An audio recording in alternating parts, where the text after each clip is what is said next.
Whoa.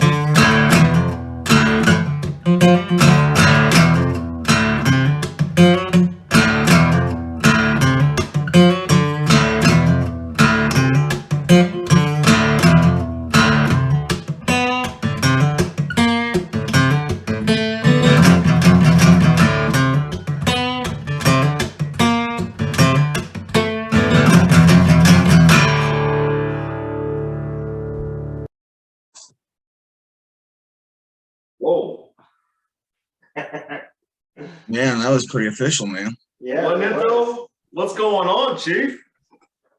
Man, I'm trying to figure out this technology because we're starting our podcast here pretty soon too. Are you? Okay. I got all this crazy shit.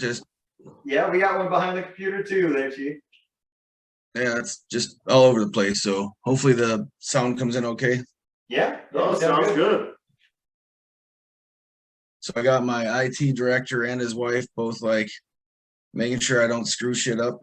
So that's Jeff. Teresa's to my right. They ain't got to worry about that, Chief, because we screw shit up daily. So that's good. That's part of what our YouTube channel's about, is all the times we screw up trying to record the podcast. Well, I can't wait to watch you guys inseminate a cow.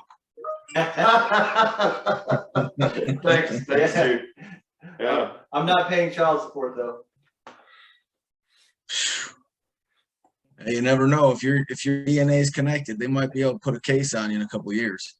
Cows have feelings too, though. That's only if the rubber glove rips, though.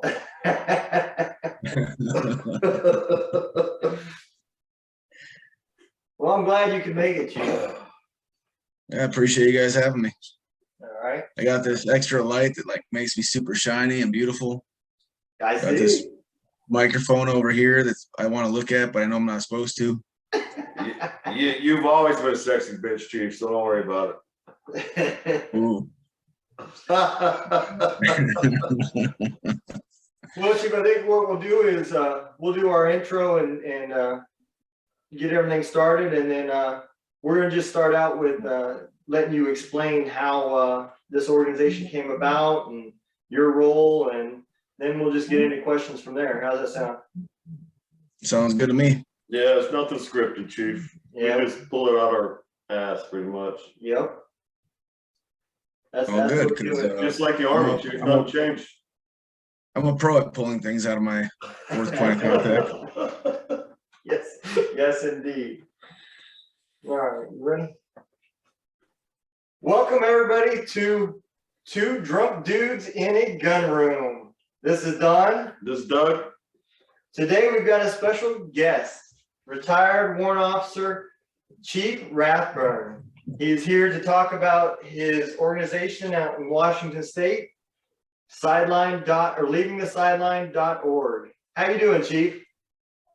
Doing well. How are you guys? Doing good. Doing good. We see you still accept the title Chief, right? When I first got in the Army, I was like, guys, I'm Mike now. Like, I hung that stuff up. And they're like, no, you're always Mike, Chief. No.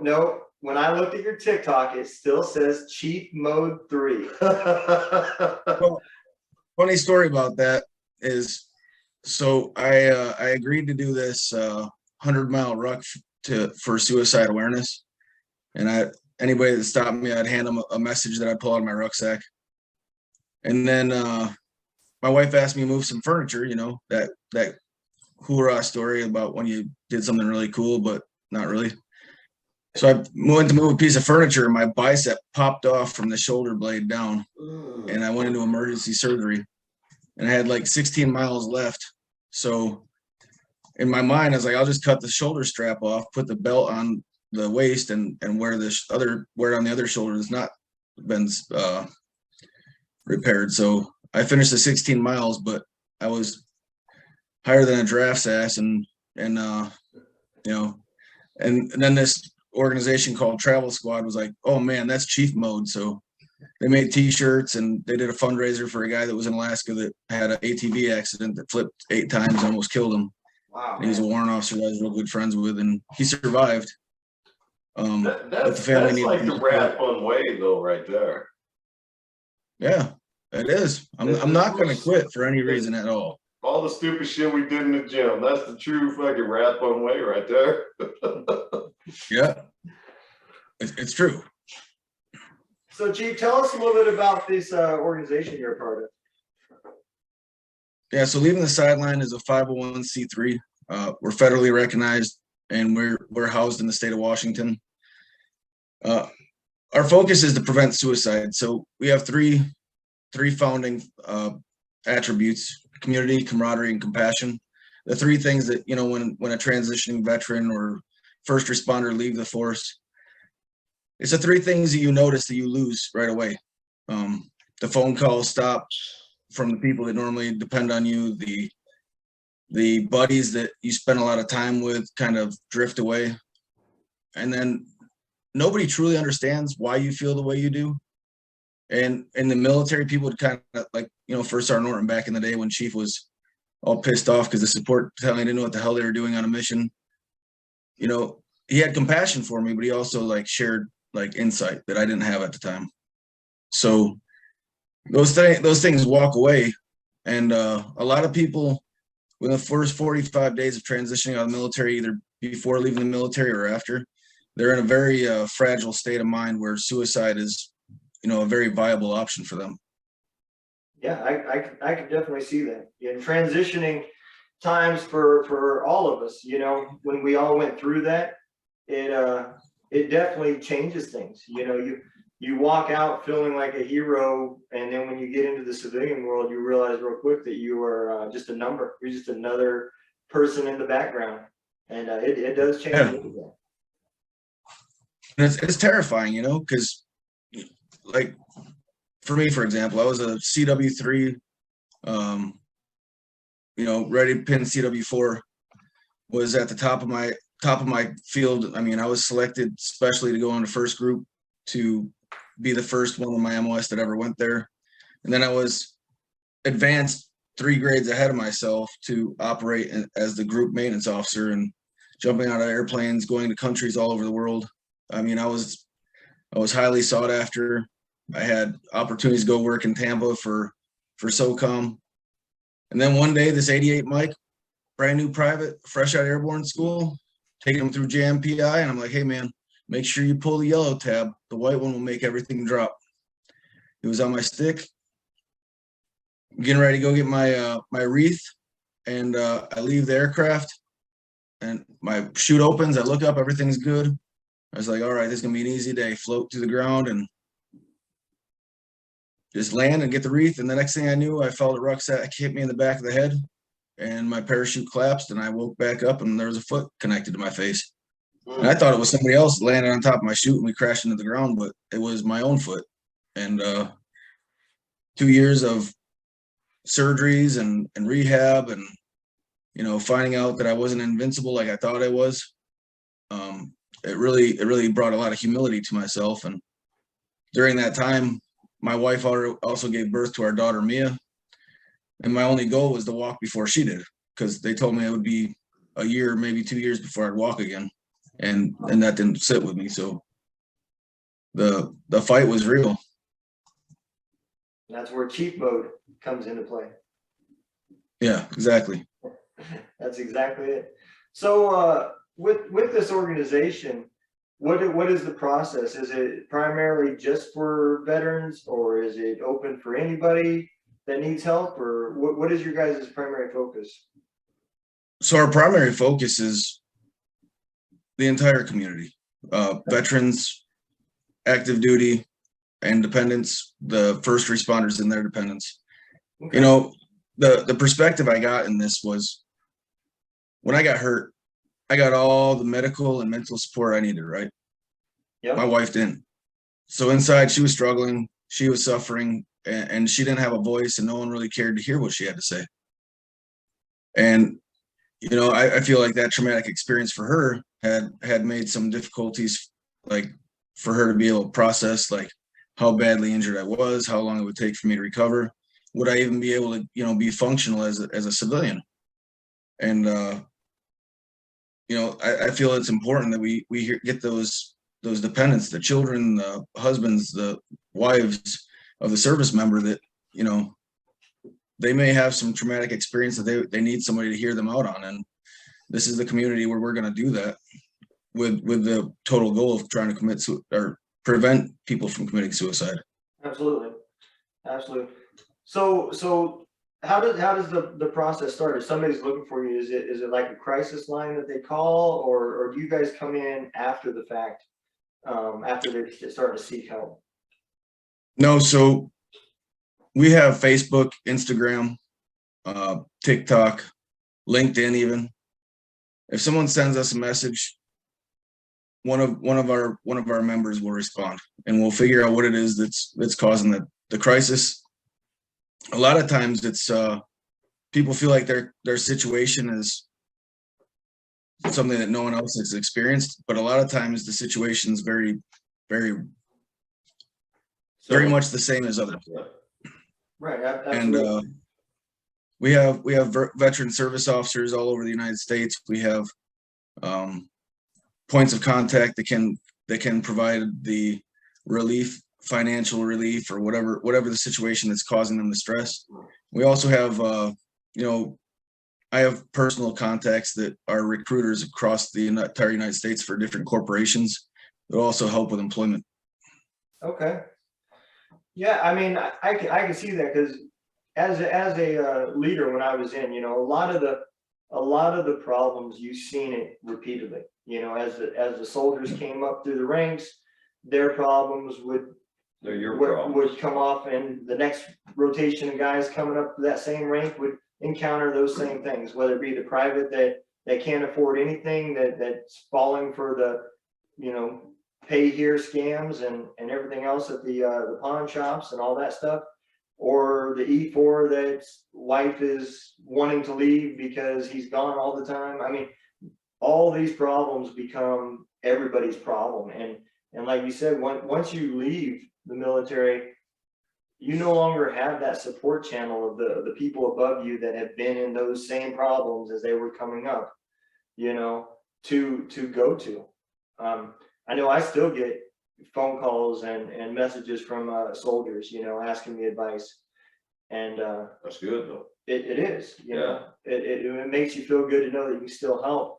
But in that same token, it still sits in the back of my mind that, I'm not in anymore, and I'm not sure what kind of help I can really be, because things are so different out here. And the other thing is, regulations change. So we may not be relevant in the regulation. Absolutely. But I have points of contact that are willing to provide the guidance to us if regulations don't align with what we used to know. So we have active military advisors that will actually tell us, like, this is what I'd recommend, make sure they go through this process, or we'll actually connect those two so that active duty service member and the advisor can actually get them on the right sheet of music. Right. So are you guys doing like face-to-face meetups with people that are in crisis, or is this all like kind of like a crisis helpline chats and stuff like that?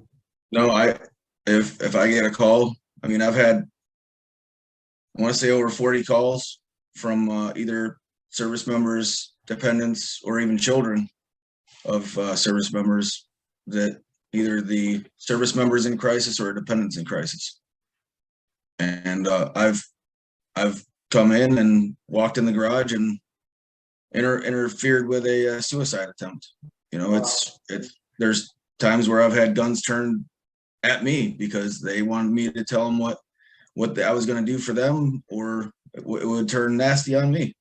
And it's a kind of scary situation too, because when you look at a man's eyes or a woman's eyes and they have absolutely nothing in their mind worth living for, like, you have 30 seconds, you have an elevator pitch speech where you can tell them what their value is, or that we can resolve that problem that's really pushing them over the edge.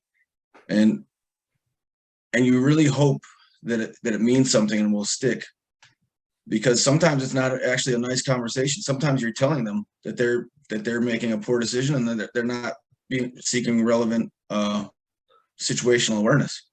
Right. Just like what they say all the time in the Army, this is a permanent solution to a temporary problem. Well, yeah. So, I mean, what the Army helps us with though, right, is reading people. how we grew up through the Army, it's like how you can talk to this person. So like, you know, you start asking questions, you feel them out and everything like that. And so number one, you're walking up on somebody, you don't know who the hell it is, you know, their background or anything. And once they start talking, you kind of get a feel for like where they've been or who they, you know, who they are. Right. And to get that feel, because like talking to Chief was totally different than talking to you my first time, you know, so it's just totally different people. So, I mean, I've ran into that a few times, having to talk to different people and kind of walk them off the ledge, right? And there's been several out there that I've served with in the past that I wish would have had my number or reached out to me that had ended up ending their life, right? And that was after, and like Chief said, that was after they got out, you know, and it was either over, you know, spousal problems or gambling debts, or I mean, the list goes on and on for different reasons why they might think they have to do something. So yeah, you know, and I think that list compiles when we walk away from the military. Once we get out in the civilian world, you know, now every problem no longer has the solution because it's all brand new. You know, the private that had the pay problems, you know, you sent him to AER, they helped him out, they gave him some financial counseling, but that was, you know, that was the system, the way it worked. Well, once you're out of the military, even those problems are now your problems. There is nobody out there to help. You know, it's go to a bank. Well, if you're not approved, they don't care. It's you're a number. You're that credit score when it comes to them, whether they're going to help you out or not.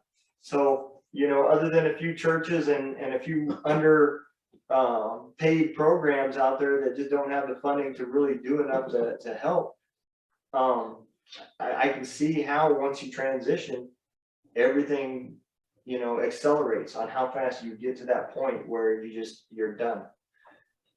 Right. And, you know, the sad thing is, you know, leaving the sideline was created because I failed to read the signs. You know, I had a really close friend that I served from the day I joined the Army till, you know, retirement. And we were living 3 doors away from each other. Like, we purposely bought this house that, I mean, it needed a lot of work, but I knew that my friend was just down the street. So I bought this house with the intent that I'm going to spend a lot of money fixing it. But I have somebody that I'll be able to be close with, that I've been close with for years. During the pandemic, a lot of companies in this area, they were pulling that will clause. They were saying, hey, we extended this offer to you with the intent that you would start on this day, but unfortunately, because of production levels and things like that, we have to pull your offer back. And you know how it is when you get bad news, you catastrophize. And that's what he and his wife did. Friday night we talked. I had him lined up for an interview on Monday. He would have started the following Monday. He would have been fine. In Spokane, where he was moving to because he sold his house with the intent to live out there. And Saturday morning, I was working on the grill because he was coming over for a barbecue, like we do every Memorial Day weekend. And I didn't answer the call. And I want to say 3 minutes later, I heard a single gunshot. And I knew what it was. I ran to his house as fast as I possibly could. And the first thing I saw was his 10-year-old son staying over his dad. Oh my God.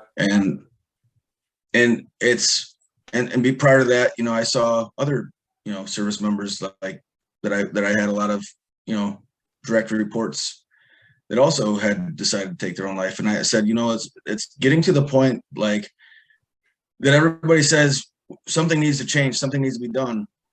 But we continue to sit back and watch these things happen, and nobody's taking true action, no true, like, meaningful action. And I took it upon myself to, you know, get great guys like Jeff Norton, Mike Goff, Keith Looker, Teresa Norton, and Kimber Good to join the team and really look for an opportunity where we could, you know, curve the edge of suicide. And I'm really proud to say that our team, over the last year and a half, 2 years of operations, we've prevented 310 people from taking their own life. Oh, that's awesome. That is awesome. That is awesome. Oh, yeah. But the sad thing is, the current state across the United States is, we talk about 22 a day, right? The actual number is 38 veterans a day are taking their life. 38 veterans across the United States are taking their life every day. And I really want to create a movement, and I need other veterans to take part in it. Is we talk about 22 a day, right? 22 is too many. Well, let me ask you a question. If it was your family, how many is too many? One, absolutely. So why the hell are we ever going to say that 22 is okay? 22 is a statistic that people feel like, and I'll say for myself, I had a moment where I felt weak, and I thought, like, my family was better off without me.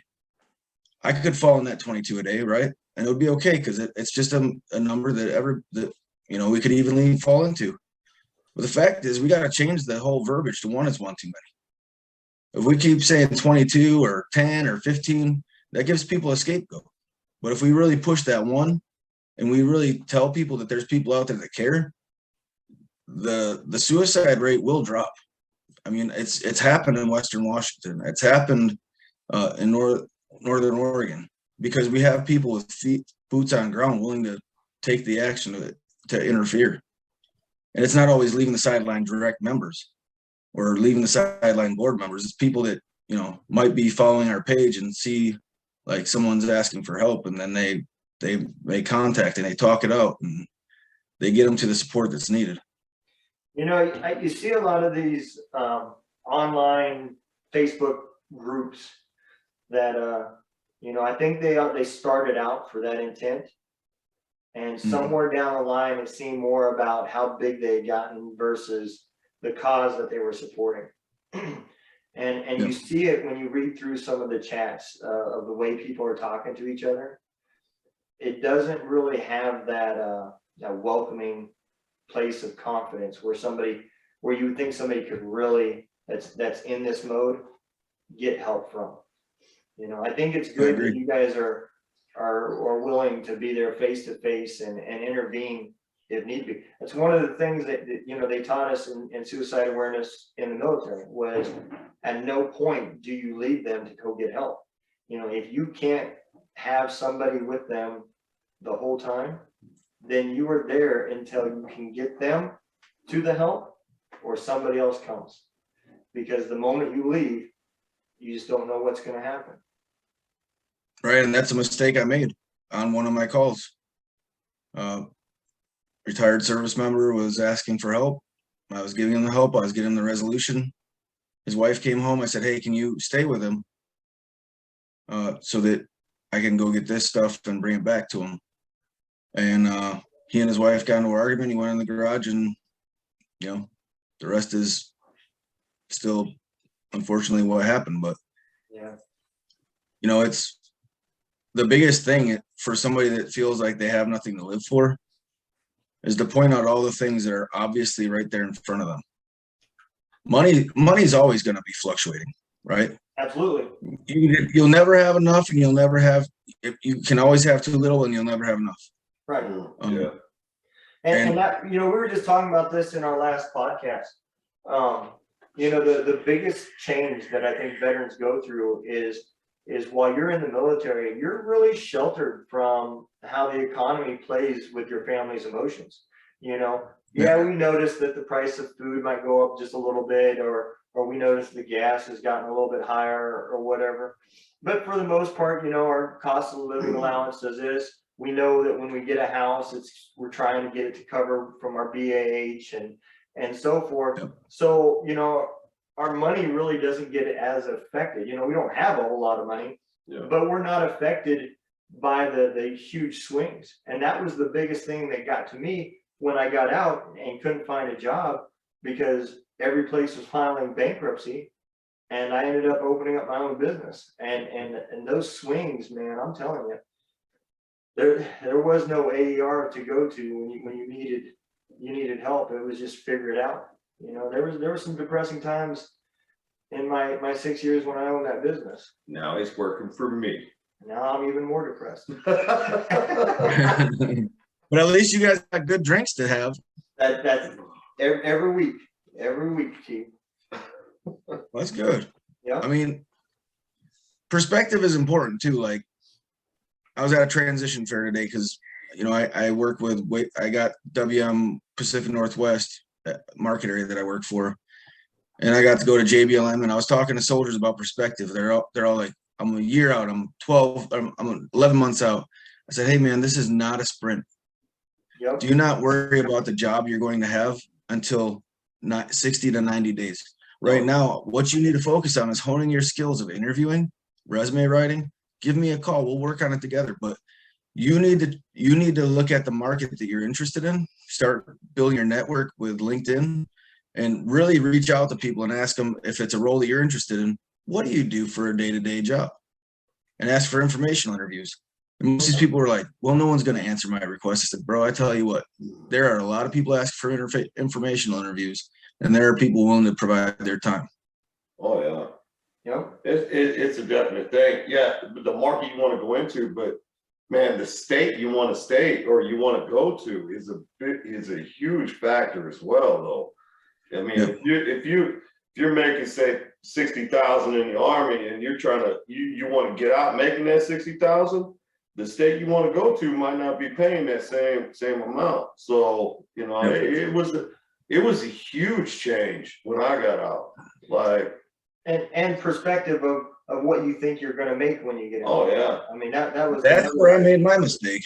Yeah. A lot of people. I was like, oh man, I'm making 100,000+. Man, I'm gonna be rich. What? And the taxes hit. Are I was you like, rich yet wait a too? minute. What's that?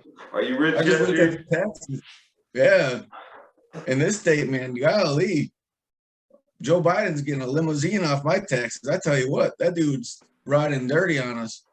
But I mean, I pay all these taxes, and at the end of the year, they're like, well, if you had $400 left in Army retirement, you wouldn't have to pay the government.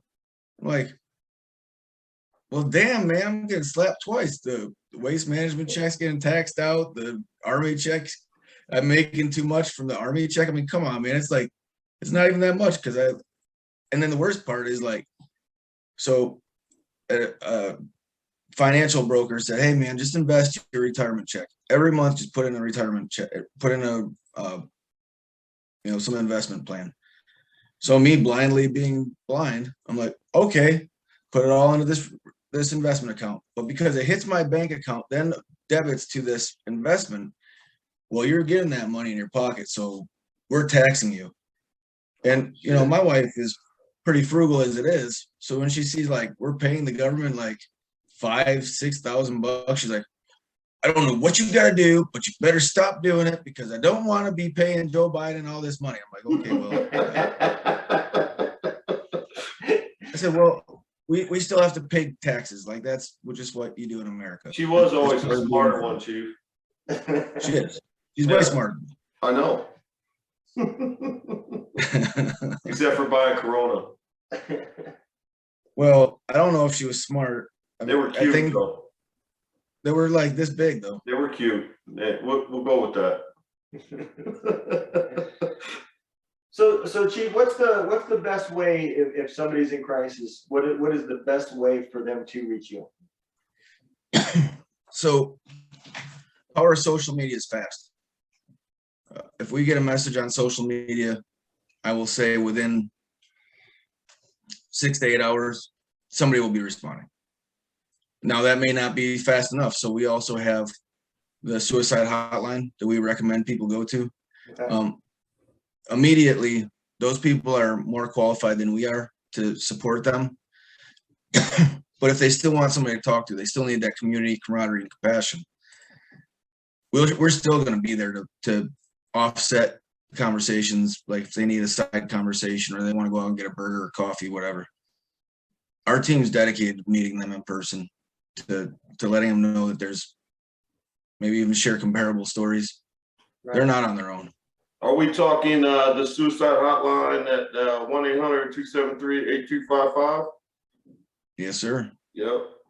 That's the one I post on the site all the time. Yeah. Yeah.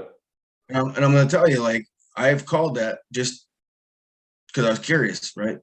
Yeah, Like, didn't like that I didn't want to do an informational interview when I called that number.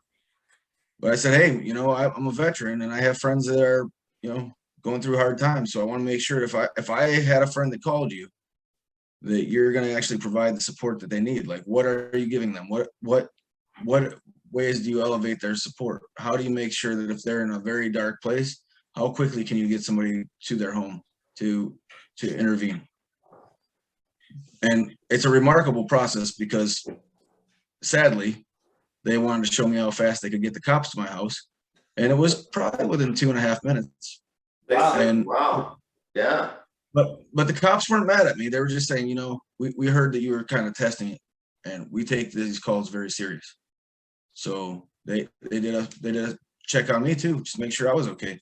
Because they say they do get a lot of calls where someone's claiming they're just calling it, see how the process works, but they're actually like sitting there with a gun in their lap. yeah. Yeah, Yeah. I mean, there's a lot of systems that don't work, but I'll tell you that suicide hotline is legit. Yeah, and that, But also, oh, sorry, go ahead. that's the bad part, the internet has become a double-edged sword, for every good system that's out there, I bet you numbers are probably 3 or 4 to 1 of the BS that you go through of trying to find things that are legit, and that free world of being able to post and do whatever you want, I think clouds that, some people just, they don't want to go through all that to find the right help. And I think that Yeah, I agree. it's good that there's places out there that has already pre-checked and pre-verified, just like what you did. Now you can speak from experience, not just say, well, I was told this is what's going to be good for you and you should do this. You know what's going to happen, the next steps after they make that phone call.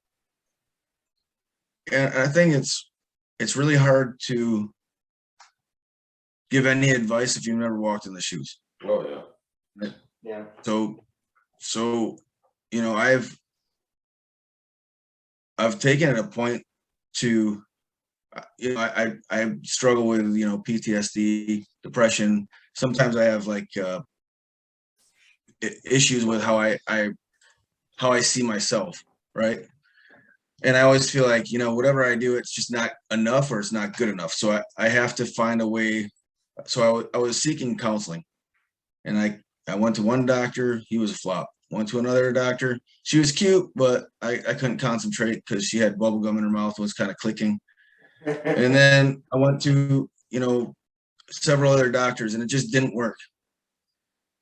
And everybody's mental health or ways to find like that release of stress and pressure is different. So, I went back to the gym and, if I go to the gym in the morning, I work out hard, I feel great all day. If I, oh shit. If I don't have the gym or I ignore it, I start not sleeping at night. So it's important, if people are struggling, like there's a self-assessment, mental health assessment that you can just Google online. And it will tell you what kind of personality you are and what kind of actual treatment you need to find your true mental health needs. I'm on my 5th shrink right now. I don't know what you're on. You quit your last one. I'm on the third one. Your third one? Yeah. Is that the one you quit? No. No, you still with that one? Yeah. Yeah. So no, we get where you're coming from, Chief. We really do. One of them quit me, so. Yeah, he closed his business and took a government contract with the Air Force there in Georgia. Oh, I got you. He was gonna head up the PTSD unit for the Air Force. And I joked with him, and that's all it was just a joke, as he was telling me, you're gonna have to find somebody else. I said, what is it that you're going to be treating? Somebody that had to stay at a Days Inn instead of a Marriott? They might have had to stay at the Hampton and the sheets weren't clean. exactly, you know. As to the Air Force and PTSD, that's interesting, you know. But I get it, you know, he was, you know, probably wasn't just a medical thought process, it was probably an economical thought process too, because he owned his own practice and, you know, again, there's a lot of things that go into that. You know, Owning your business and Yeah, stuff. when he took Yeah. that contract, but yeah, he was really good. I mean, he helped me out quite a bit. Yeah, and I think for me, having like group sessions, hearing other people's perspective on like what's bothering them and how shit's messed up, or you know, this is what's bothering me. Knowing what your triggers are and how to prevent them. And then it's funny because like we'd be in a room with other guy with like when I was in SF, there was this group where everybody get together and they talk about something bothering them, and everybody's trigger was Walmart. I don't Like I like can't go into Walmart. Everybody in there pissed me off. Yep. Like I can't go to Walmart either, and I'm not allowed in there anymore because I got in trouble.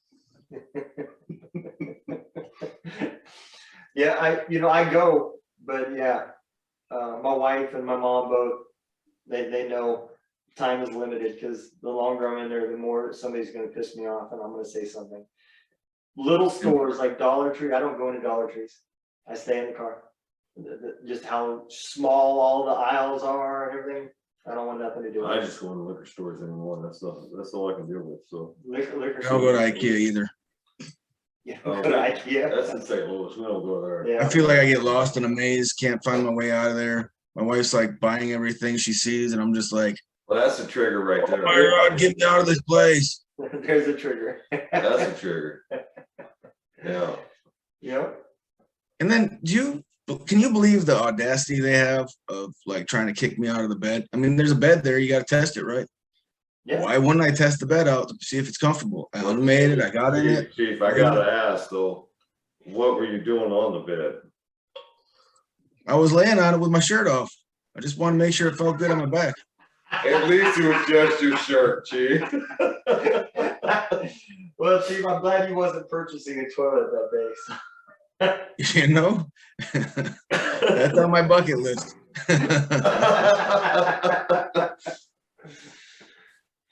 Well, Chief, do you guys have a website or a place? Yeah, so our IT director, Jeff Norton, he's created it. He's Is his actually last name Norton? Yep. Same as mine? Yeah, come here. I don't think we're any relation though. He's your third step cousin. Third step. Hey, what's up, man? How you doing? Oh, dude. He's actually working on our website.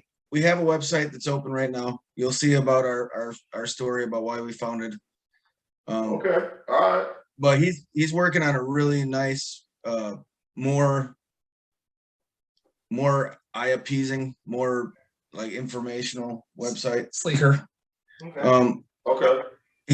He's had the time to actually work on this one. The first time we needed a website, and we had what 72 hours to post one. Give or take, yeah. Yeah, so in 72 hours, this guy created this website, and I was like, wow, that's awesome. And then he's like, well, this sucks, this sucks, this sucks. I'm like, well, I don't get it, man. You know, I'm simple to please. Just do something. We're easy, Chief. Yeah. But he's, you know, former military, retired at or got out on medical retirement. Yep. And you know, he's been a phenomenal teammate to me, because like when I had my moment, like I had a moment not that long ago, probably like a year ago, and just everything was just going the wrong direction, just stress wise and work wise, and doing EMDR with those vibrating paddles, and then they like kick you out and you're like way up here. I got a red card at a kid's soccer game. I didn't even know they had them. Yeah, and they suspended me from the game. I was like, what? I didn't even do anything. And then the referee got in my face, and then I embarrassed my family. So I was like really, really disappointed in myself. And, you know, I picked up the phone, like they say, call somebody you trust. Well, I called Jeff, and he answered, and he talked me down, and he was my partner, and he made sure that although I was completely oblivious to reason, he didn't leave me there to think my reason was right. Been there, Jeff. Good job, man. Somebody gotta be there. I'm a full-time job here. It's hard to deal with That's what I'm sometimes. saying, chief. You know this. Yeah, and I'm not stupid to believe that like it's easy to deal with me. Like I've had to learn a lot, but I feel like, you know, I've surrounded myself with the right people. That's I've the had key. the right people in the army that were there. I mean, Yeah, the term battle buddy really has a meaning. it And does. although we're not going into battle, we're in battle with ourselves every day. So, you know, you got to find that person that you want to label that. Oh, yes, sir. Absolutely. Yeah. So, it's leavingthesideline.org is the Yep. website that if anybody's looking for information about you, that's where they can find you. Is it the same for Facebook and your social media? Is it Leaving the Sideline? It's just Yeah. leaving the sideline. Yep, Yeah. okay, Yep. all right. Well, And it's all and Memorial Day weekend on Saturday. I don't know exactly what day it is. I think it's August 28th. We're having the Frontline Music Festival. It is a blast. okay. Okay. Well, we talked, we're gonna see if we can make it 22nd. Sorry, it's the 27th, August 27th. 27, okay. Well, Chief, I will make sure that, you know, when we post this video on YouTube, we'll put all your guys' contact information and post about the music festival, how they can reach and we'll make it out, we'll put it on our pages too, to make everybody aware of what's out there and the help that they can get. And I just want to re-ask, are you guys just strictly in Washington and Oregon, or are you guys able, you know, if somebody say from Missouri was to call, obviously, you know, you may not be able to get somebody in person to them, but you can still assist, correct? Yep, we'll still assist anybody wherever they are. Absolutely, If we good. can help, we will help. But we're also looking at, we're dealing with our legal team right now. We actually have lawyers that we deal with, and we're looking at ways that we can expand nationwide, identify chapters, and have other people take a leadership role within other states. Awesome. So, you know, we're always looking for people with the right mindset to intervene, act, and motivate others to stay with us. Well, that's awesome, Chief. All right. Well, I think we'll make sure that everybody gets your guys' information and gets it out there. And Chief, we'll go ahead and we're gonna end the podcast part. We can still stay on and talk, but we'll end this podcast and it'll be uploaded if you guys wanted to hear it. It'll be Friday. Friday night. It'll come out at midnight on Friday. All right. Awesome. Hey, real quick though, I just want to reiterate the suicide prevention hotlines, 1-800-273-8255, and that's for military or civilian. Anybody can call that number. And again, you can message us here at Savai'i Army as well, or reach us on TikTok, Facebook, or YouTube. We'll answer back. So. All right. Well, we appreciate it. And Chief, it's been good talking to you, and I'm looking forward to doing some face-to-face time. Yeah, I appreciate you guys having me. Hey, thank you too there, Jeff. Oh, you're welcome. Cousin Jeff. Cousin Jeff. Third cousin once removed. Yeah, there you go. All right, guys, thank you. Thank you.